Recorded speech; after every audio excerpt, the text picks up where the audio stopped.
Hello guys, welcome back po sa aking YouTube channel. Maraming salamat po sa inyong pagdalaw na naman dito. May bago po pala akong tutorial video regarding po sa YouTube Short Beta. Ito yung pangtapat ni YouTube ng TikTok platform na galing China. Pwede ka dito gumawa ng on-the-spot video tapos upload mo kaagad. Pero ang video mo kailangan hindi lalagpas ng 60 seconds or 1 minute. Pangalawa, kailangan yung video mo ay patayo or vertical siya. Yung format ay 9:16.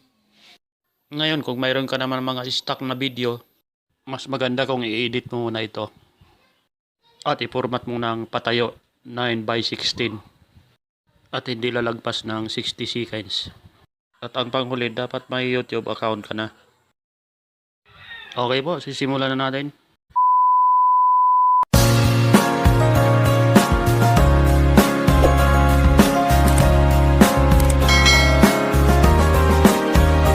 Punta na tayo sa YouTube account natin. Tapos makikita mo na yung logo ng Beta Shirt sa baba. I-click ang positive sign sa gitna. Select Create Short Beta. Kung gagawa ka on the spot video, press red button. Select timer sa taas. Example, 20 seconds. Pwede mong videohan ang sarili mo. I-click mo lang yung bilog sa taas. Matutuklasan mo rin yung mga settings dito guys. Kung gusto mong background music, mayroong naka-built-in na dito. Click mo lang yung add sound sa taas.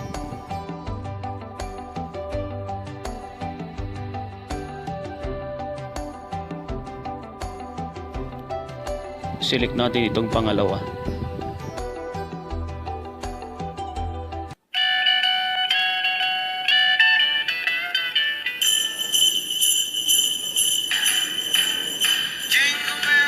Tapos click mo lang blue arrow.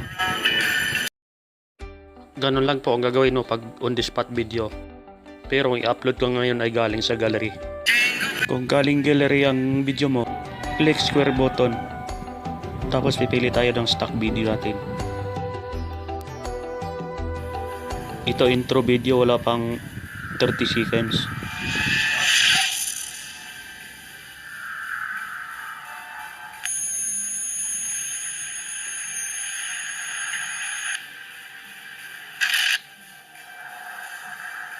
Pag gusto mong i-filter,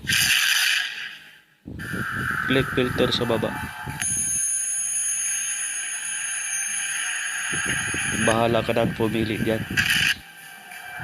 Halimbawa, press natin itong medyo malinaw.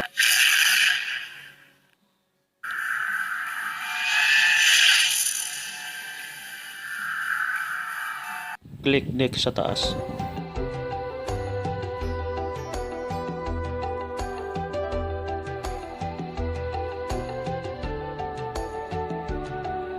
Tapos lagyan natin ng caption ang video natin.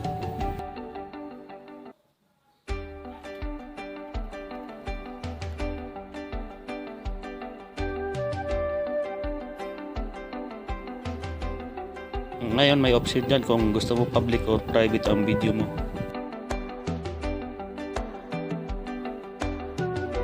Pero pipiliin natin ang public. Ngayon may option dyan sa baba kung anong oras o araw o buwan gusto mong i-publish ang video mo. Then press upload sa taas.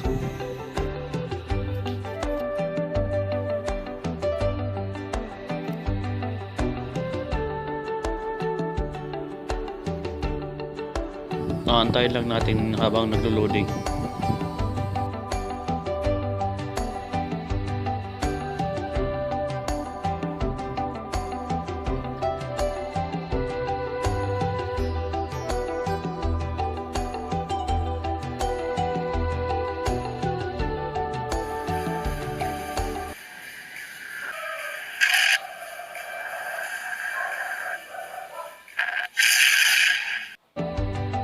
Okay na po, pasok na sa YouTube channel ko.